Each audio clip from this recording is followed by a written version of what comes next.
শাড়ি মানেই আভিজাত্য, শাড়ি মানেই বাঙালিয়ানা। আর বাঙালির নির্ভরযোগ্য প্রতিষ্ঠান হিসেবে বহু বছর ধরে সুনাম কুড়িয়ে আসছে আদি ঢাকেশ্বরী।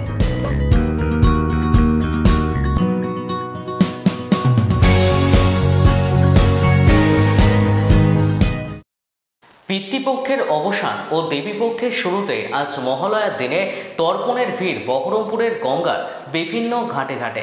সকাল থেকে লক্ষ্য করা গেল ঘাটে ঘাটে অগণিত মানুষ তাদের পিতৃপুরুষদের আত্মার শান্তি কামনা করতে। গঙ্গার পুণ্য স্নানের মাধ্যমে আত্মার চিরশান্তির কামনা করলেন তারা।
गंगा प्रवास पुष्कराणि कन्यार आशीष सर्वदा जगत्रस्य शिवाम देव सर्वण सर्ववास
শাড়ি মানেই আভিজাত্য, শাড়ি মানেই বাঙালিয়ানা। আর বাঙালির নির্ভরযোগ্য প্রতিষ্ঠান হিসেবে বহু বছর ধরে সুনাম কুড়িয়ে আসছে আদি ঢাকেশ্বরী। বহরমপুরের প্রতি ঘরে ঘরে নিজেদের নিখুঁত, শৌখিন এবং ইউনিক ডিজাইনের কালেকশন পৌঁছে দিচ্ছে আদি ঢাকেশ্বরী। আমাদের প্রতিটি শাড়িতে রয়েছে নতুনত্বের ছোঁয়া। বাঙালি নারীদের পছন্দের বিভিন্ন ঐতিহ্যপূর্ণ শাড়ি থেকে শুরু করে সারা ভারতের বিশেষ বিশেষ অঞ্চলে বিখ্যাত শাড়ি, সব রকম কালেকশন পাবেন আমাদের এই শোরুমে। তাই নতুন নতুন রূপে নিজেকে এবং নিজের প্রিয়জনদের সাজিয়ে তুলতে আজই আসুন আমাদের বহরমপুরের শোরুমে।